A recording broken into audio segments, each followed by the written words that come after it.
I don't want no problems. Take my crypto. Take all the money. Loving it, man. You got a nice little background too. Yeah, Oh a little yeah. setup. What does that say? Love It's cave. has. Oh, What are you does talking that about? work? I was talking about the little thing on your TV stand. Love hands us. Love. Love binds us in perfect Oh. unity, Oh man, which is facts. facts, facts. We got the Michael Jackson. This is it. Poster in the Got background. Mega Oh Man. Me holding man. my daughter. That was the day Oh, she was born. beautiful. Oh Yeah. man, that's definitely a moment right there. Yeah, I gotta get like picture frames, or I gotta actually hang this stuff. All this, the Mega Man and me are just like on top of the "This Is It" poster, which is just on the floor. Nice. So yeah, I gotta get some nails in here. Gotta post it Oh, up. good. All right. Slowly but surely. Which all right. So I started the podcast. This is the podcast, Cave Podcast, K4V3. We got Andrew and my friend Brian. Brian is Dylan. a brown belt Oh, Jiu Jitsu master, yeah. and Trying. I would say I would call him my coach. I learned a lot from Brian, and I'm a white belt. So you think I get my blue belt from you? Man, yeah. Come consistently, bro. What's We'll level you up. what belt are you allowed to start leveling people up? Oh man. I know in the other martial arts you have to be at least one above because you can never promote somebody to your level. Hmm. Only the level below you, which makes sense. So I don't know exactly the politics in Brazilian Jiu-Jitsu, Right. but if anything, it'll probably be up to purple belt because again, going by those standards, you could probably promote somebody, right up to purple in Hmm. my situation. Fucking brown belt, dude. Bla- Black belt's the highest, right? Black belt, and then there's levels because the way it works in any martial arts, you start from a negative. So you're negative when you're a white belt. Then, Mm, as you progress throughout the stages, black belt is actually the first stage. You never know, mind. and then yeah, now you're beginning. Now you learn, all the basic moves and stuff like that. Now you're starting to create and basically make combos and create your own art. Starting from a black belt, and then you move on to different levels above that. You know, throughout the years. So in Brazilian Jiu Jitsu, you get your stripes and black, but then you get your coral Right. belt after so many years, and then you get your red. So progressively goes from black to red. You know, full red is like the grandmaster, like Haley Gracie. Okay, wait a minute. Jeez. So what? Where's Brown and Yeah, so, so yeah, so I'm still explain negative. explain the progression of belts in jiu-jitsu yeah. from white to black. So from white belt, you start off, and then you get your stripes in between, right? You earn your stripes, and then after that, then you get the blue belt, and you earn your Okay, stripes in between.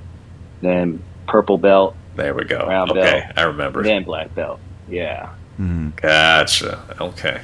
yeah, yeah. I hear So I hear blue belt is like the purgatory of all the belts. Would you say so? You it's kind of got rolling after purple belt. Like next time I saw you, you're like, yeah. dude, I'm a brown belt. I'm like, what the fuck? That's like a big deal.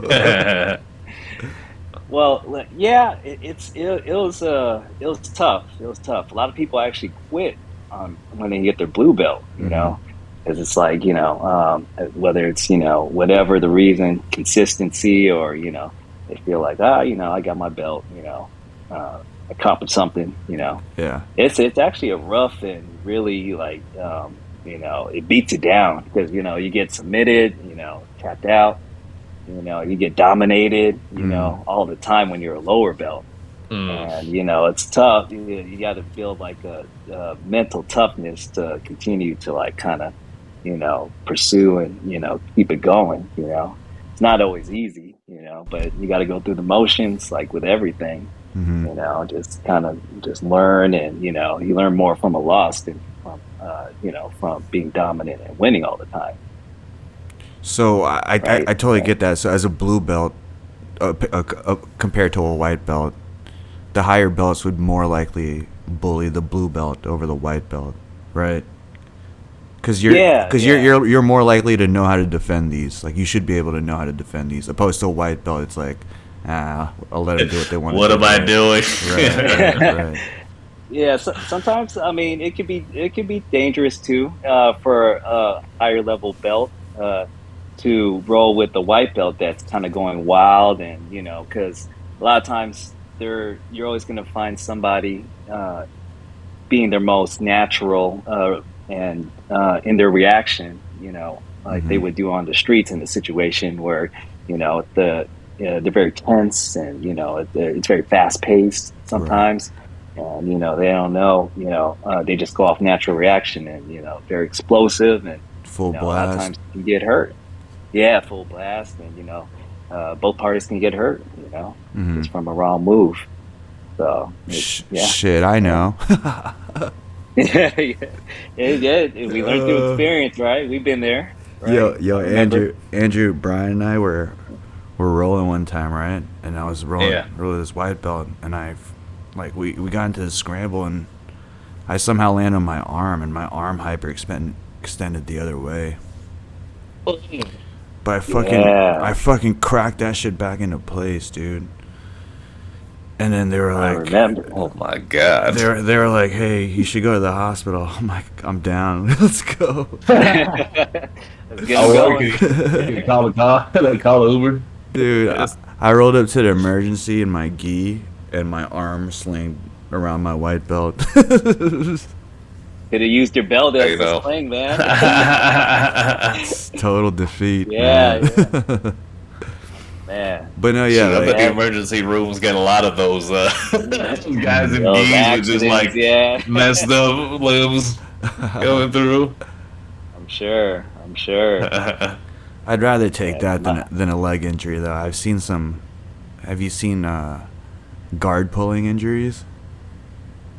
guard pulling injuries, not really guard pulling injuries. I mean, a lot of people when they pull guard, a lot of times they'll get hit in the groin, Mm, going down, because the other guy that they're pulling down, oftentimes, they'll fall awkward on you, and then you'll get your groin hit. You know, so dude, not always the. I'll send you a YouTube video of guard pulling injuries. It's one of the craziest videos, bro. I can You imagine. just see their Yeah, yeah, legs go the other. It looks like Mortal Kombat, like a yeah. fatality or something. Yeah. Personally, I don't like doing it personally. Hmm. I know for people that are competition guys, that's like you're trying to get points, and you're trying to you know advance in position and everything. But uh, personally, self defense aspect, I don't want to train my body to naturally guard pull, Right. in the situation, you That, know. it's just But a. I mean, it's It's, cool. Yeah, it's cool in competition sport. Yeah, that's yeah, it's part of the game. so from brown belt to black belt, I heard you have to do some kind of teaching in order to become a black belt. Is that true? I mean, so at the end of the day, like with any art, to ideally, from my perspective, you want to be able to pass the art on, and in doing so, you have to be, some sort of an effective teacher. Now, Right. in situations that may not always be the case. A lot of times you can be a great competitor, a great athlete, a great practitioner, and just be that, but maybe in the teaching aspect, maybe they can't really translate that same energy Hmm. for whatever reason. But you can, and then vice versa. I mean, you can be a great instructor, being able to teach and pass on the art and knowledge. But, maybe you're not a world champion, maybe, you haven't won gold or anything. But I mean, the way you can, articulate and, teach other people, it is phenomenal, to the point where they get it. So it's an understanding of, finding that balance in the art and being able to, do the moves and show them. That reminds me of John Danaher. Didn't he? He wasn't like too crazy of a practitioner. I think he got injured though, right? Yeah. I mean, unfortunately, in this art, it's very physical, and over the years, especially the old school guys like Danaher and all those guys. I mean, it beats them up throughout the years. Everybody has like busted backs, busted knees, neck injuries, right? And it's just just people not taking the time for rehab, properly and or do a post workout recovery. So it's sad, but I mean, you want to do your best to preserve your longevity in the art, and that's what I try to do. One of the guys, Faraz Sahabi, that the head instructor of TriStar Gym in Canada, he says, he never goes his max, right? Because he knows he has to come back every day. You never want to redline your body because think about every whenever if you ever worked out, and you try to push your hardest and try to max out, and then you build up all that lactic acid, and in the next couple of days you're like sore, and you can't you'd be like, maybe I'll take a break, I'll come back. But then at the end of the day, in longevity also, it's volume too. You want to think volume. Like how many more days can I be in there just doing what I do, practicing, getting the volume over another guy that just goes hard, 2 days out the week, and then they're off, the rest of the week, versus the guy that's consistent. Maybe he's not going as hard, but he gets more time in. Right. That, and think how much more you can learn in that time frame. So at the end of the year, who's put more time on the mat and who's gotten more out of it. Mm-hmm. Right. What would you say the number one supplemental workout is for jiu-jitsu? Because, dude, I don't. From you, like rolling with you and training with you, you have pretty good cardio, and I feel like you've never really gone through any. I mean, knock on wood, like you've been pretty healthy throughout your whole journey, right? Yeah. I mean, I've had my injuries here and there, and like anybody else, I've been stubborn, and I never really made it a priority to heal right, fully. But it's just you want to go back in right as soon as possible when you start to feel a little bit better, right? Mm-hmm. But stuff like just natural movements, like yoga. Yoga is a great workout, because it's all calisthenics, body. You're using your body as a resistance and weight resistance, and that's your natural movement. You're getting full range of motion. You're getting a good workout and stability. But stuff like that, and then weight training, functional weight training, in the sense that I like using resistance bands, kettlebells, dumbbells, but functional workouts that I would use, in isometric, trying to keep my body strong and prevent injury. Yeah. So, yeah. And those things, stuff like that. You surf too, right? I don't surf. That's something I want to get into. Oh, that's It's just just in the gym. They had a surfboard somehow. I just thought oh that it was yeah, yours. instructor and Yeah. a lot of other guys they surf, but me, I want to get into it. It's Hmm. just over here, the waters ain't too clean out For here in sure. the South Bay. Right. Right. But that's something that eventually one day I want to get into. I did it once. You need some serious core because Oh you got to man, just lift yourself up it's and then swim intense. out. Oh, if you don't have any abs or whatever, you don't have back. Oh, it's good. Yeah. You're gonna be hurt after. Oh, it's intense. It's intense. It is. But it's good. The just the natural water of the ocean. Something about the negative ions just helps with recovery too. If you're ever feeling like you're burnt out, after a workout, you jump in the ocean, it just revives you. Right. Dang. Something about that natural, salt water. Is that a part of your post jujitsu routine for like healing? What going in the water and Uh, what do you do? the times I've done that, yeah, it's helped tremendously. Hmm. Swimming in the ocean and just stretching out, obviously.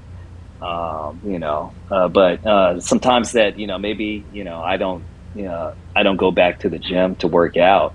I'm still doing active recovery, whether it's like just simple like movement and stretching. Just keeping the heart rate up and getting a good sweat going. Not necessarily too intense. But something like a simple jog. And stretching. I was gonna ask about that. I do a lot of running. That's like my main form of cardio. Me Um, too. but I heard it's old school, right? Like Rocky used to run. Like all the old school boxers run. And it's the most. Oh yeah, It's the most simplest form yeah, of cardio, and most basic it form of definitely cardio. is. But would you guys agree that it's probably not the best for your knees, longevity wise? Yeah. Yeah. I So mean, me personally, yeah. it's I have flat feet, so Oh um, no. running's always been tough for me, and my joints. I love a good hike. Yeah. Incline, I'm cool incline, but when it comes to like decline and and running for long periods of time, it's not really my forte. But that's why if I do run, I try to do interval sprints, Mm, and just try and get it over with, spike my heart rate and just try to get it over with as soon as possible. right. Yeah. Yeah, Yeah. I mean, swimming is good too, but you follow GSP, right? yeah, I do. You know all that Yeah, underwater shit he does, the training stuff. Thanks, thanks, thanks. GSP. You What's know, Yeah, he that's you know what I'm What's talking he about, do? right? He's got yeah. he's I see him. I bought those things on Amazon and I've used those in the pool. So you get in the pool and Mhm. they have they're like resistance straps. So they're ankle straps with like plastic fins on them to create resistance in the water. And so I put them on my legs and then I pretty much run suicides in the pool. And Ooh, I was thinking if you have an injury, this is the best way to still get some form of cardio with low impact on your joints. But if you have access to a pool or if you have your own pool, I feel like that would probably be better than going out for a run. It's definitely. kind of like those treadmills with the low gravity treadmills, right? That's kind Hmm. of what it's trying I to do. love that. Hmm. Yeah, but Yeah, I love that. he also has these bells, these plastic bells that go on your hands, and you do like Mm. bicep curls with them or lateral shoulder raises with them as fast as you can, because it creates more of a resistance the faster and the harder you go, and it's low impact on your joints because it's in the water. Definitely. One of the best forms of working out I've ever experienced. I don't have access to a pool now though, but where I was living back then, if I could, that's all I would do, honestly. You guys should check it out. No, no, Just gotta definitely. YouTube that. Yeah. Yeah, GSP definitely. water workouts. Yeah, there's something to it. I mean, you see people in recovery in PT, they take them to the pool, and Right. try to get that, resistance and full range of motion back. So it makes sense. Hmm. Does make sense. Yeah, definitely gotta try that out sometime. And then I went beyond and I bought a snorkeling set, right? So and I, Oh and, shit. and I submerged myself Oh down like man. head level. I submerged my full body underwater and I was shadow boxing. And everything's just in slow motion while you're moving, so I feel like you focus more on your technique when you turn your punches, your foot planting when you kick. Makes sense, yeah. Muhammad Ali was onto something when he took that picture too underwater, when he was shadow boxing. Definitely. Something about Yeah, yeah, water. there's something to it. Yeah. It definitely helps you realize you're slow everything down and, feel Hmm. out the technique for sure. I can imagine. Andrew, you used to train jujitsu too, right? I almost got it striped. Oh, Yeah, no. I was in line for a little bit. Yeah, yeah. I was that was a short lived. Yeah, for like a couple months of jujitsu. Just yeah, got my feet wet. Oh, That's exhausting, man. Mad props to you. Mad it's a props to different anybody cardio. still in the game. Keep going. It's a different cardio for It is, sure. for sure. Where were you training before? Yeah, it was. This was. If I look like far back enough for like 10 years or so into my Instagram, it's like I'm sure I posted a picture of like the dojo. It was I want to say it was in Santa Ana, somewhere Costa Mesa, that area. It was somewhere in South Orange County. I cannot for the life of me remember where it was, but it was a legit place. They didn't just teach Brazilian Jiu Jitsu. They taught like the Filipino knife one. They taught some kickboxing. Mm. There was a gym there. Then they had a whole bunch of other MMA things there. It wasn't just jujitsu. Oh, It wow, was an experience. that's awesome. Well, you ever think about getting back in? You should get I back don't. in. We'll see. We'll see. I'm kind of just happy with just running around and doing like jail workouts, push-ups, pull-ups, whatever, squats, and jogging around, and that'll keep me looking youthful. I'll do that. We'll Oh, see what good. happens. I might just come back. I thought if I wanted to come back and do martial arts, I might want to take up boxing. We'll see what happens. We'll see what happens. It's all good, brother. Yeah, Yeah, but whatever motivates you, man, just for to sure. keep moving, Yeah, keep moving. yeah. I gotta stay in shape. Yeah, Definitely. Jiu-jitsu is definitely a different cardio because when I started rolling with you in Cal State Long Beach, I felt like my cardio was top notch from running and boxing up until I was like holding on for dear life to prevent a rear naked choke for like 2 minutes. Oh my god. And then I'm stuck like trying to get the guy off my back. Like when you're going like red line for 2 minutes to prevent a choke. Oh my gosh. Yeah, so much energy control. Yeah, like white belt to white belt, and you're stuck in a stalemate position where it's like, shit, now I need to get out of this one, you know? It's different from boxing where it's like you can kind of dictate whether or not, oh, I'm going to stay in the distance and kind of, pick my shots first and then go in. Opposed to, oh shit, this guy's on my back. He's fucking going for arm bars and chokes and trying to get my legs. Yeah, yeah, it's a different cardio for sure, and you know, uh, and then I find even it's different from wrestling too. Wrestling is a killer cardio, you know, Hmm. Oh yeah. and yeah, it's nonstop. It's a different pace, and it's like you said from stand up too. At least in boxing, you can kind of reset and then work your way back in, and catch a breath that way. But I mean, if you're like contact grappling, it's kind of like it's constant movement, right? Hmm. You gain dominant position, then you can kind of take a break, take a breather, right? Right. So Yo, Brian, do you do any other martial arts other than jujitsu, or that's pretty much your main thing? Yeah, yeah. So, I actually started off boxing at Yeah. the local community college here, and I met an instructor there that he was a black belt in multiple arts, Dang. and that's what he dedicated his life to. So, I just happened to meet him, and he happened to His be name the was boxing GSP. coach. No. And yeah, yeah. And then that's how I was introduced. I was fortunate to be able to train with him. Recently he passed, but Space. yeah, rest in peace. And I was exposed to multiple arts, training under him. So, but boxing is where I started. And then, I found out that, he was a judo black belt, Dang. a karate black belt under Chuck Norris. Holy And what? yeah, yeah. And then studied some Muay Thai and kickboxing.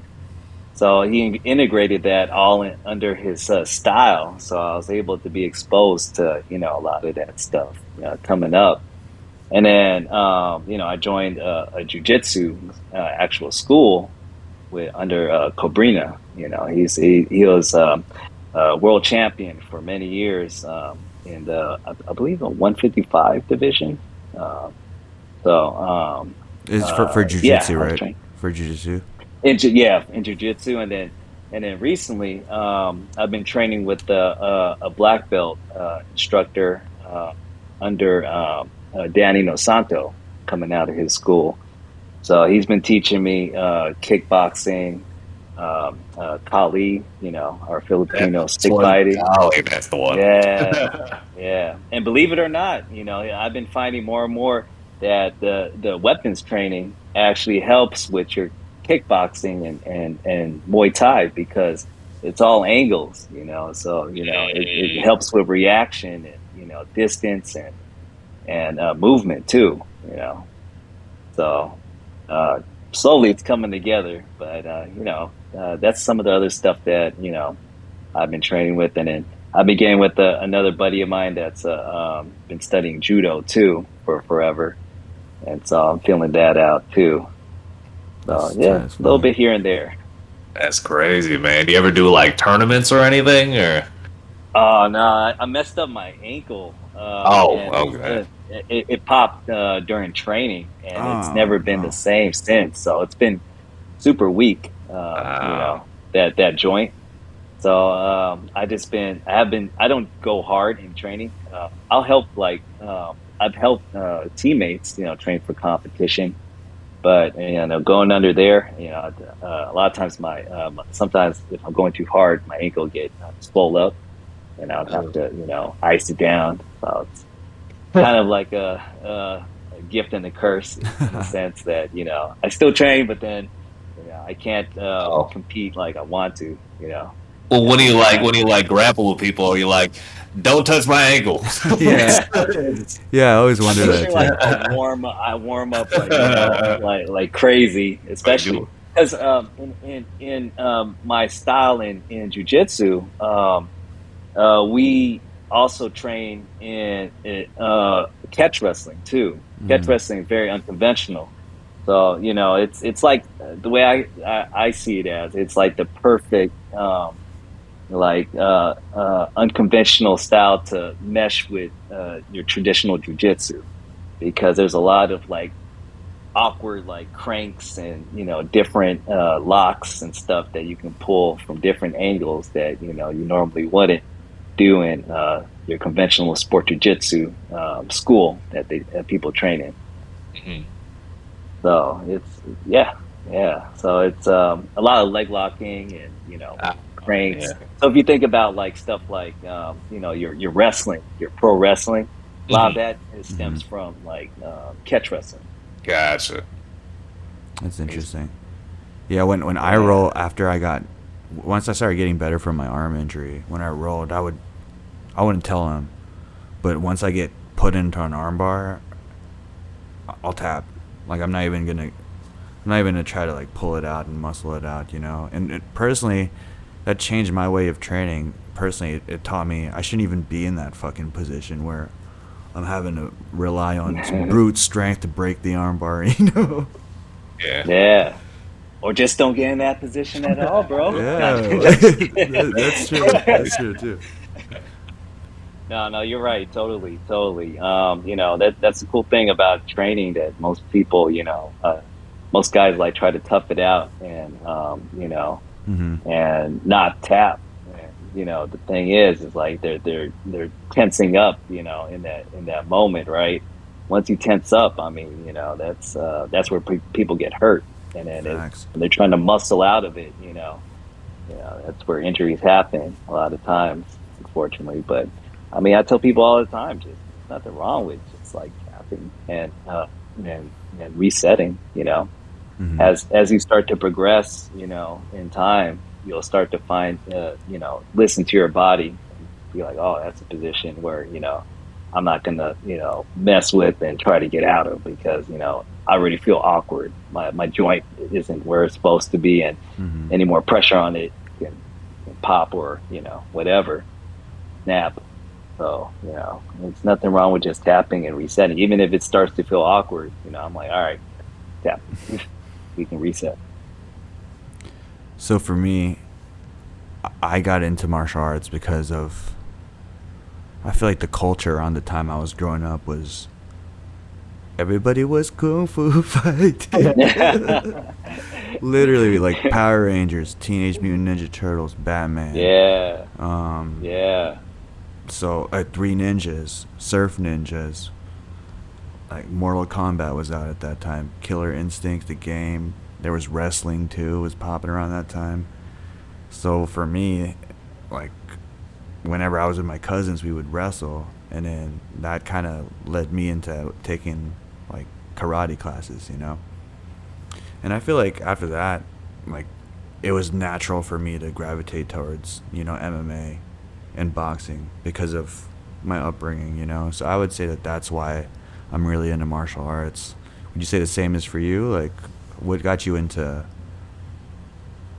martial arts? Because some people who don't really train, they're like, why do you want to put yourself through that? You know what I mean? Like, how aren't you don't like being bruised up, like you like getting beat up, but it's different, you don't get it unless you're passionate. You gotta learn how to prevent the bruising. Yeah, I mean, initially, same like you said. I grew up watching all that stuff. I've always been a fan of that fighting and entertainment aspect. But then, it was like around 2009 where I was in the gym, and then I felt like, oh man, like it was kind of getting. I started reaching my plateau and like feeling like I reached my plateau in the workouts, and I was like, man, I need something different, man. Like I need something that something I don't know, outside of just lifting weights, So wrestling, like you said, I came up with the WWF, and Stone Cold Steve Austin, The Rock, Generation X, all those guys, the Dudley Boys. I used to love those guys, and I always wanted to. I just loved trying to do those moves, with friends growing up. And I was like, man, Jiu Jitsu. Especially in my school, my high school, we were known for wrestling. But then, like, I was always into the UFC too. I started getting into it when I was in high school. Right. More and more progressed over the years. But yeah, that's something I've always wanted to try, but I never really like knew anybody that actually did it. So, and then like when anybody, especially with the Gracies here locally in Torrance. It's always like, very intimidating when you try to go to a school, just walk in and be like, oh, and then you see everybody going at it, and it's like, oh, like what am I walking into? Do I really want to do this? You know what I mean? Right. And then So, because I remember I met Henry Gracie. Dang. Wow. one of the head instructors at the main Gracie University here in Torrance at a health convention back then, and I was like, he's like, "You train, bro?" And I said, "Yeah, I've done a little bit." And this was before I've actually, started in the actual school. He said, "Why don't you come by, man? Like, you're local, come by the school and come try out a trial class. Yeah, you like it." So and at the time that's very intimidating too, because Mm-hmm. you see all the guys and you see them going hard but then in a controlled manner, and it can be very intimidating. But eventually I ended up getting a Groupon of all things, and then trying out a trial from there. Me too, dude. Me Yeah, too. and it was like, oh, yeah, after the trial ended I was like, well, I'm already in, so might as well sign up and keep it going, Mm-hmm. and then that got the ball rolling ever since. To to be fair though, out of all the Gracies, I'd rather have Helio or Henner approach me. I feel like they're the least intimidating out of all the Gracies. Yeah, Tender's a really cool guy. He's very animated. Mm-hmm. He's very, he knows how to talk. He has a good personality. Knows how to teach too. They've been doing it for years. Those Gracies, they get their black belts when they are 18. Yeah, Mm-hmm. yeah, yeah. They've been teaching and doing it for since they're in diapers. Did he try to sell you that backpack jacket? Oh, dude, the quick flip or Yeah. whatever. The I action actually got pack. one, dude. Oh, you did? Got it when it first got out. I was like, man, this is actually pretty convenient. It's pretty dope. It is cool. Because I used to be that guy that used to tie it, either have it over the shoulder carrying around or tie it around the waist. Right. But yeah, if you're out for a hike, whatever, you're out, just walking around and you don't want to take off your jacket, you know, flip into a backpack and then put your stuff in there and keep it pushing versus just holding it. Super That was convenient. handy. Oh, Super duper convenient. Definitely. We're lucky though, dude. Where we live in California, especially where you're at in South Bay, it's like a hotbed for high level training. You know, if you got the Yeah. funds or if you know people, you could get some like uncomparable high level training over here in California compared to anywhere else.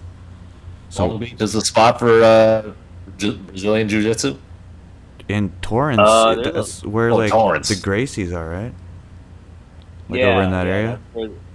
that's where the school originated. Yeah, out here. Actually, going back to my instructor that I met in college, that I took the boxing class and got into grappling. He actually brought the Gracies in when they moved here. He brought them into the college to promote Brazilian Jiu Jitsu. When they moved from Brazil to here. Mm-hmm. So they got their start there, and then they started going to different schools, and started doing the Gracie challenges and all that stuff. So the South Bay is like, I would say, like kind of like the mecca Yep. of where it started, and then all across California. We're Yeah, that's so good. we're so lucky, to have so much high level schools here, to choose from. Even the one championship girls, Jackie Boonton and Janet Todd, they're from. I think they train at Boxing Works over at South Bay, I believe, too. Yeah, yeah, That place yeah. A is lot of popping, good. man. Yeah, there's Black House MMA. A lot of the UFC guys come through there and train. Um, yeah, there's a bunch of good schools out here. All right, this is a perfect segue. What weight are you at? I'm about 155. All right. But before I get in that question, just to add a last note on this being a hotbed, wild card too. That's in LA. get training from Freddie Roach. So like whether it's Jiu Jitsu, any kind of Muay Thai, like I said, the One Championship girls, boxing, wrestling, like Mark Munoz's gym is over here, right? There's probably other wrestling schools. Well, you could go to AKA up north a little bit. That's in California still. You can go to Nick Diaz Academy. That's in California too. So shit, this is the fucking place to be if you're trying to be a killer. Oh man, so many options, right? Yeah, but brings me back to my question. Options. You're at 155. Name a UFC fighter that you think you could beat. and at what weight? Jeez, a UFC fighter that, man, these guys are killers. You know, anytime you get into the UFC roster, tip top shape, Brian. Like no injuries, maybe on a cycle or two. No injury, Brian. Maybe on a cycle or two. And then maybe if they're like at the end of their workout and they're like super tired and it's the last round. Oh man, funny story. The last round. Funny story. That's hilarious, dude. Go ahead, Andrew. Oh no, I was just that's always been my greatest fear, walking out of a gym just like exhausted. I'm like, somebody could kill me right now. I am so weak right now. Please nobody do anything to me. But I was gonna say that's exactly what I was thinking. There was one time in a basketball tournament we had to play back-to-back games, and so we had to play Modern Day at our second game, and Modern Day was like they're like notorious in basketball, right? But they played notorious in everything. Yeah, you know Modern Day. Yeah, football and basketball. Yeah. So they were on their third game, and they were gonna play us on their third game, and we were gonna play them on our second game. Dude, they were so fucking tired, and we were going full gear because we wanted that bragging rights of beating Modern Day. So. Yeah, we caught him. We caught him in the perfect circumstance because we ended up getting the dub. So fuck it. You gotta be present for the opportunities, you know. Rock with the irons hot. I'm timing, man. Yeah, fatigue is a bitch, man. I mean, you can have, you can be the greatest fighter in the world, greatest team, but I mean, whenever fatigue sets in, bro, like, that's that makes a humongous difference in your performance. Yep. Yeah. So who could you beat, Brian? You gotta name someone, dude, because I feel like you could beat some people out there. Does it have to be all in the males? Can I go with the female roster? Nah, man, you can't do that. Oh man, jeez. If I had it my choice, I would probably go for. You always want to try to go someone lighter, because you want that weight advantage, right? Right. But oh man, who could I beat? Jeez, rough. That's a tough question. Maybe. I'm thinking too for me. No, that's a tough one, man. That's a tough one. Because, all these guys are beasts. Yeah. Outperforming. Yeah. Oh, that's a tough one. I'll tell you who I'd want to fight, though. Yeah, that's cool too. That's fine. That's totally fine. Yeah. Want to get in there with like a Max Holloway. Damn. Max Holloway or Usman. Oh wow, Usman. Are you serious? Just to feel him out, because I want to know like his wrestling game. You see him as a striker, but then his wrestling game, I'd want to see grapple with him, and then vice versa with Max Holloway. He's always like a striker too, but I want to test out and see his grappling game too. Mm-hmm. So guys like that. maybe I want to try out. I want to get in there That's pretty ballsy, and dude. test it out. Yeah, I know. Uh, I know he's I mean, Nigerian Nightmare. yeah, this guy. That should be the last guy I should be getting in there with. I was But thinking more like I would fight. I would fight Dominic Cruz right now. I feel like he's yeah, e- Dominic Cruz. easy pickings right now. He's yeah, because everybody he's been around for so long. Like you kind of know like his game, even though it's like unorthodox and he moves around a lot. hmm You can kind of see like the once you get into the rhythm, how he's gonna come in. He's more of an in and out type of guy, Right. you know, and he's big on cardio. But I mean, you chop Right. those legs up, man. It's strategy, right? Yeah. I Yep. will go for them legs, bro. Go for them legs and then slow him down and just like just corner him. After that's knockout because he's been pretty fragile lately. Yeah, No, yeah. no disrespect Age. to Dominic Cruz. Like I just, Oh no, much respect. yeah, Shout out. But I mean, this game, it's a young man's game. for sure. You know, That these showed. guys coming up. That showed in this recent fight card. Perfect segue.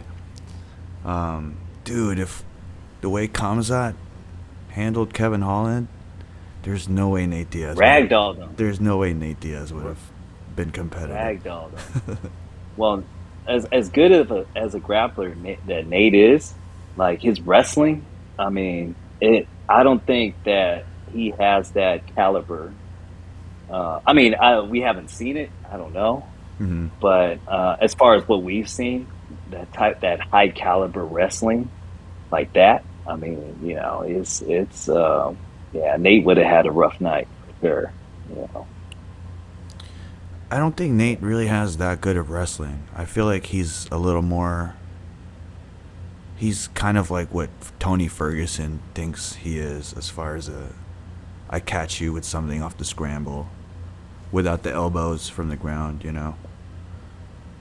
right, Nate has a right. cleaner catch you on the scramble submission game than Tony Ferguson has. Yeah, different styles, both hmm unconventional. It's just, I think Nate's been a black belt, I think, longer than Tony Ferguson in Jiu Jitsu. So his game is clean, when it comes to submission grappling. hmm But Hamza, he's like that new caliber of, hmm those guys He's coming up, he's Khabib and Connor mixed together. It's so crazy to see. Khabib, Connor, Zabit, uh, those guys. hmm Just superb wrestling. Tough chin, fast pace, keeps it pushing forward. Ragdolls you, makes you carry his weight, which is smart. Right. You know, and that's what he did with Holland. Kevin Holland. He just ragdolled him and just kept the pace and pressure on him, and to the point where he didn't let him breathe, pretty much. And as a high level grappler, like watching that, Kamzat was in no threat. Like he had the turtle and he had his back No, straight to the Dars. I think he was he. I think Kevin threw a triangle somewhere in there. he Cause, tried to, yeah, mhm. work from his back, But but I that mean, that was it, the right? pressure. Yeah, I mean the pressure that Hamza was putting on him. I mean, he couldn't get enough space in between to even reset. hmm And you gotta guys that have that pressure. You hear the fans start booing when they're against the cage, and they're putting pressure on them. But they're working too. It's just people that don't know kind of the intricacies of what's happening in those positions. hmm That's why they don't understand unless they're put in that position what's going on. But yeah, totally. The Kevin Holland, I felt the what he was going through for sure. That wasn't easy. What would you, if you were his coach, what would you have said? If you could pause and be like, "All right, Kevin, do this." Like, what else could he have done? I mean, for Kevin, I mean, you just try and like get up, use the cage to and like back crawl up the cage to uh, try and get up from being on the ground with Hamza. 'Cause you see how big he is, and Mhm. for that weight class, that welterweight class, I mean, he's big. Probably the You biggest know, welterweight. and yeah, and undoubtedly strong too. Mm-hmm. Um, I would tell him, try to create some distance and reset because, if you watch him, he's just like trying to put the pressure like Khabib, would do and just make him carry your weight, tire you out, Mm-hmm. and advance on position, as he goes until he can get like a submission or get the back or something, like just like he did. Beast. Yeah, yeah, totally, totally. Did you see that up kick knockout? The body Oh kick? my God. What the That fuck, was great. man? I didn't even notice what happened. In real time. I Right. was like, "What the hell?" I looked But I that was looked away for a crazy. minute and I turned around and I was like, was that a low blow? Like what happened? Because Right? Irene Yeah. looked like she was sorry that happened. Hmm. What's the rules on Yeah. up That kick? I thought up kicks were illegal. was up kicks. I thought they were legal though. Oh, No, if you're standing, if they're grounded, you can't kick them. if they're ground, Oh, okay, I you think can't that's what kick it. up. Yeah. So if you're like, if I have you in my guard, you're trying to get into my closed guard, and you're on your knees, I can't kick up because you're on your knees. You know what I mean? But Oh yeah, if yeah. you're on your If feet trying to get in, then I could up kick. I think yeah, is what the rules you are. can up kick. Yeah, you can up kick if you're on your back, kicking upwards. Mm-hmm. But if you're like, if your opponent is, they have a hand on the ground or two hands on the ground, then you can't like soccer kick them up. Right. Yeah, I think that's the rule. I don't know if it's one hand or I forget if it's one hand or two hands on the ground. For sure, two hands. But I think yeah, if they have, that's why they try. You see them try to like pull them up sometimes Right. if they have their arm on the ground or hand on the ground so they can like knee or do some sort of knee or kick. Is Yeah, that's different in different states though, right? yeah, That's yeah. so I know whack, it's dude. It's Oh, so man, confusing. what? I feel Yeah, it depends yeah, what state you're in. It grounded yeah. I means feel different stuff. Interesting. New York is probably like the most strict and in my opinion from the fights I've seen like and what they called like The I fights they think stop. yeah stoppages. Hmm. It's just I think New York is like the strictest and because they have a different rule set and different judges that see it differently, right? Yeah. But I mean, it is what it is. But yeah, that I think that upkick is legal though.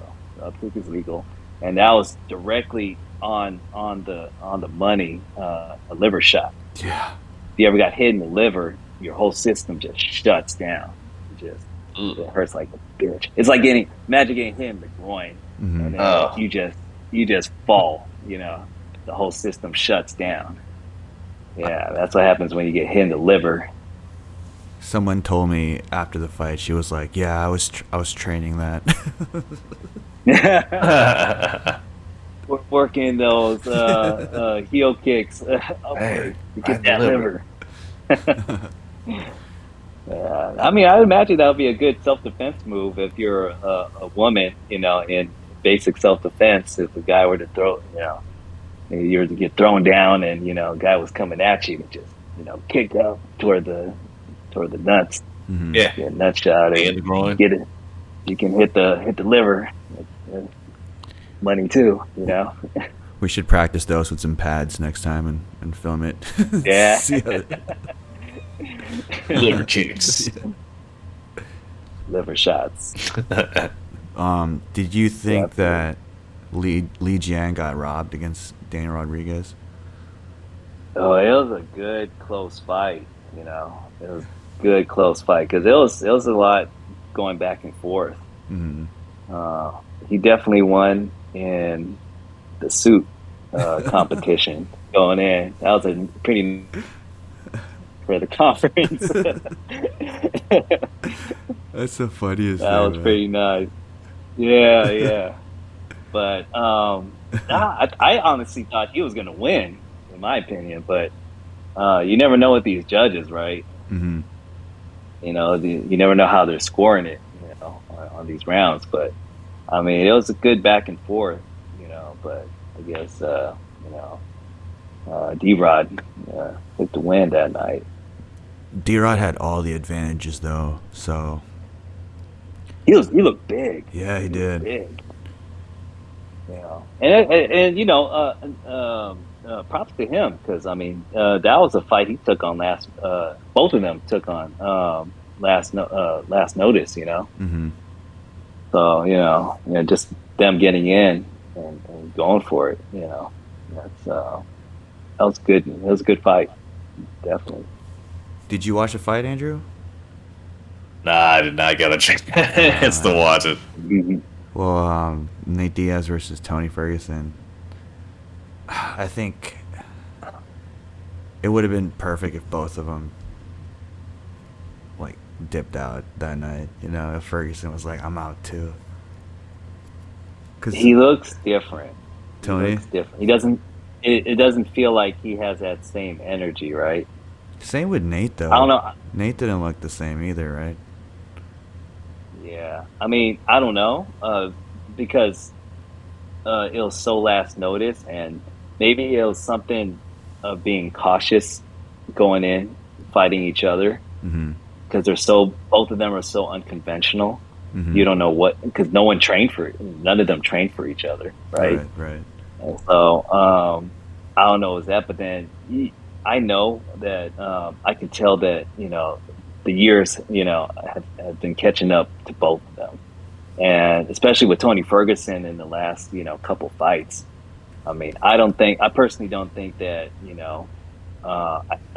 he gave himself enough time to recover, properly in between those fights, and the damages that he took, these last few fights. I mean, have definitely added on to the years too as well. Well, yeah. Look, let's just break it down real quick. Fucking Justin Gaethje took some years off his life. Went and fought Oliveira, who essentially broke his arm, right? Mhm. Yeah, yeah. And then fought Dariush, who probably tore his ankle apart. Mhm. Yeah. And then Michael Chandler took another few years off his life. Yeah. That's some Man, bad losses, man. dude. Really And that bad was losses. rough losses. Those are rough losses. I mean, he's a tough guy. All the props to him. But I mean, imagine that's just injury you're accumulating. That's long term. You may Mhm. not feel like it, like because all the adrenaline's rushing at the moment, and you're in the moment. But I mean, that builds up, and brain injury is real, man. People, Yeah. I hear people getting like brain injury just off of like those soccer players, get hitting the ball with their head, and Oh, for real? Gosh. getting Ugh. some sort of concussion or something, just off of that. But Wow. imagine getting punched at all the time, man, and getting those hard shots. And that doesn't exclude, the training in training camps, Right. sparring Mm-hmm. leading up to it. We don't know what's going on in there with these guys, and more likely than not, all these fighters, they're going into a fight with some sort of injury. They're not 100%. Mhm. Especially on top of that, after weight cutting, that weakens you tremendously. I don't know if you guys ever tried weight cutting, but it's a bitch, No. man. I can only imagine. My It's a bitch. my It just drains you. my Muay Thai fight was the same day weigh cut or weigh in as the fight. No, and you feel the difference in your Bro, performance. not just that, like the commission showed up like 2 hours late to the weigh-in, so Oh my god. we're like, bro, The I other haven't way. eaten in like almost 24 hours. like call me when it's time to weigh in. I'm gonna just lay here And and like, not. Dang. there's a science to like refeeding after weigh-ins too. You don't just go ahead and have a big meal, right?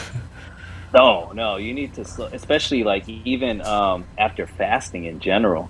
You can't shock your body, after it's the body, it has to slowly adjust and adapt to the circumstance and situation, right?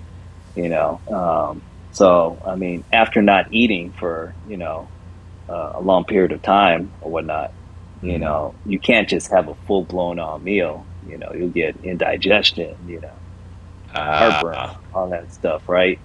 You guys, ever felt, and like, for instance, like if you haven't drank for a long time and you have that first drink, it hits you pretty hard, right? Same, Right. same thing when you're consuming food, right?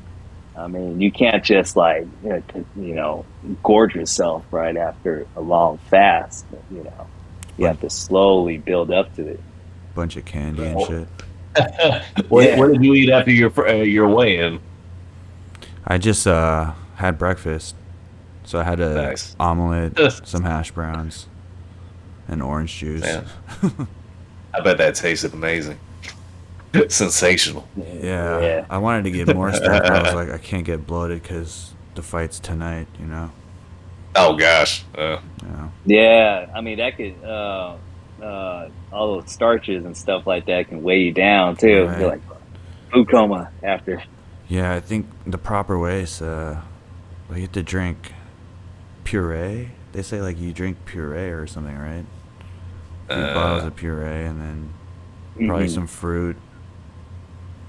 I don't know. Yeah. I didn't really have the right coaches or the right to think about all that. You know, it's just some homies like let's go get it. I mean, I'm sure you could do that when you're younger. Right. But I mean, as you get older, bro, you need like, you got to plan that shit out. Like you need like a good nutrition plan, and all that stuff. A good team around you to make sure that you're on point with that because it makes a difference, like you said. Just trying to get my Nate Diaz Academy, Nate Diaz Army started. That's funny. Build it up. Yeah.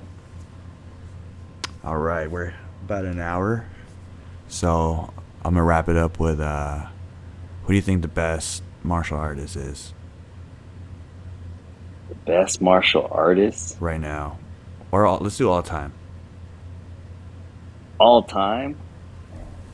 All time.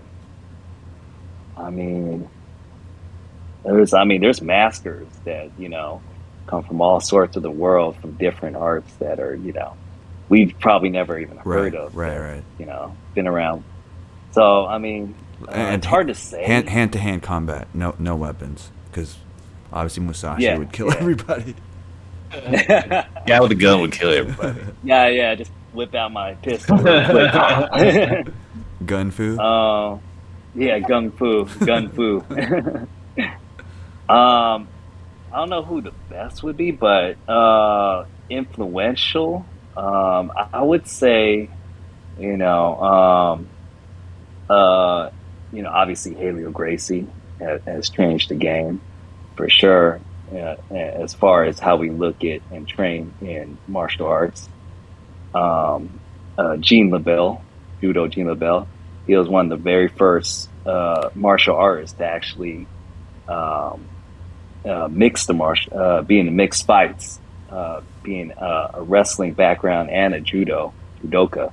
Hmm. Going into fights way back in the early '90s, fighting, um, and obviously Bruce Lee. Iconic Bruce Lee. You know, uh, legend. I think he's the So reason many. we grew up in the environment we grew up in, because Bruce Lee was running Hollywood around the time we were kind of conceived, right? Yeah, yeah, yeah. He was doing his thing. He was Hmm. doing his thing. But I mean, guys, Danny Nosanto, another, the guru, Dan, fortunately still alive with us today, passing on that knowledge and experience. Gold, Gold for sure. Um, train with the best around the world. If you guys ever get a chance to go down to his academy in Marina Del Rey, you'll get a plethora of different exposure to different arts, high quality training. But Dan, another guy, he's up there too. Is influential uh, in martial arts. I would say, as far as influential goes, it has to be Bruce Lee. I mean, Yeah. What I was gonna say. I mean, correct me if I'm wrong. Either him or like Muhammad Ali kind of put boxing kind of on the map. Too, Yeah. I feel like I'd say both of them. But I Yeah. guess the question I was asking is, if we had a tournament, an open tournament, and you were a coach, which fighter would you select to try to win it all? Ooh, try and win it all. Mm, No weight Ooh, class, old school UFC. old school UFC, no weight class. Yeah. Uh, all Where around what you want? fighter. Yeah, where what you want. Man, all around fighter. I would pick. I would pick. I would pick. I would pick maybe Josh Barnett. He's Hmm. a heavyweight. Yeah. Great grappler. UFC, Hall of Fame Bellator too, right? heavyweight champion and Bellator. Catch wrestler. Jiu Jitsu black belt. Uh, knockout. Kickboxing, Muay Thai. Uh, I would have him in my corner for sure. Um, as a good, well-rounded, you know, old school. If it's old school, yeah, Hmm. yeah, I would pick him. I think, What about you, Andrew? yeah, off the top of my head. Wait, was it this guy would coach me, or I have No, to coach him, or I have to have him you're not. fight You're, him? you're not necessarily coaching him. You're the manager, and you pick a guy to fight. Guy, maybe what comes to mind would be like a young Anderson Silva. That's what I think about. Yeah, Young Anderson Silva. I feel like this guy can damn near take anybody. That's yeah. just how I feel. Oh, Man, definitely good choice. I definitely beat all you guys. I would pick John Jones, bro. Don Jones. Getting ready for the fight, we Don just we Jones. just be partying and just be like, hey, you sure you sure you got this? You got this, All right, dude. All okay, right, you let's got take You know another what you're shot. Let's doing. keep it going. light it up. Light it up. That's funny. That's a Oh good shit, choice. I forgot since you mentioned Anderson Silva. Jake Paul Anderson Silva. What the fuck? Ooh, that's is it Oct- this month or October? it's October. What? October already, right? Yeah. So I think what's going on is there's two ways this could go. I feel like the big fight is Nate Diaz versus Jake Paul right now.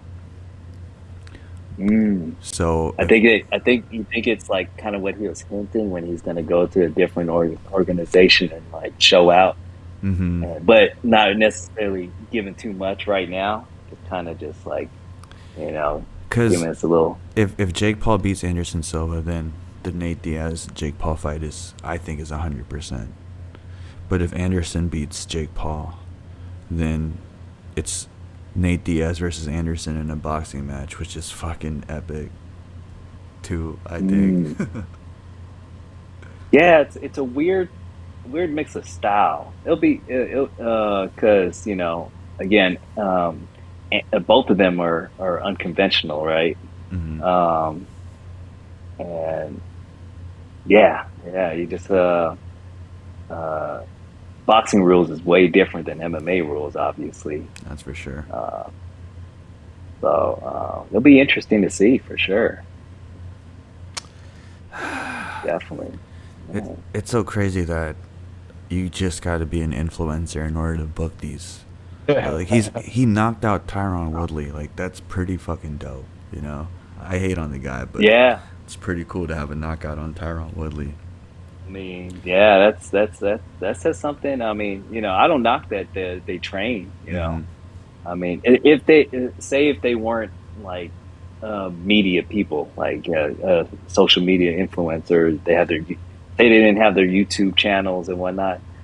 Like, if they're just these two guys, like, you know, you hear coming up, you know, in amateur boxing, and then, you know, trying to transition into pro boxing. And get onto these platforms. I mean, everybody would be like, oh man, they're legit, man. Like, these guys are, you know, real boxers, you know. But it's because of that clouds. Yeah, behind them, yeah.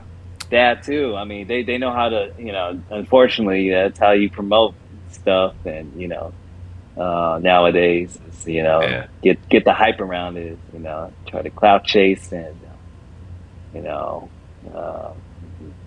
troll everybody and whatnot. Oh man! Plus, I don't know. Seeing all these influencer boxing pay-per-views, they're doing pretty well. Not the last one, not the last one that happened with Nick Young or whatever, but the KSI one, dude. I mean, knock it or not, KSI being original and fighting two people in one night was pretty badass, regardless of the competition. You know. Yeah, those tournament fights are something else. That's fucking badass. Yeah, definitely. All right. Yeah. Where can people find you, Brian, if people want to try to get a hold of you? You can get me on social media, Brian Kane. Kane. That's Brian with an I. Mostly on there if you want to drop by, show some love. And then, of course, on the greatest podcast channel right here. Cave. With my man. That's what's up. So, yeah. I'm always here to show some love. Happy you guys invited me. My first podcast. Dope. This was awesome, guys. Man, it was great talking to you. Really informative. This was a great time. Oh, thank you so much. And it was a great time hanging out with you guys. It was awesome. I'll have to take Andrew over to the gym one time. Yeah. Come by, bro. We'll see what happens. Good time. I wouldn't doubt it. Yeah, that'll be awesome, man. I'll let you know when that happens. I'll be there. I'll join you. We do everything there. You know, just ask D over here. Yeah, we do everything over there. You'll get a good workout. It'll be a good time. Yeah, definitely. All right, guys. All right. Thanks for coming. Have a good night. Have a good night. Oh, for sure. You too, guys. Much love. Peace. Take care.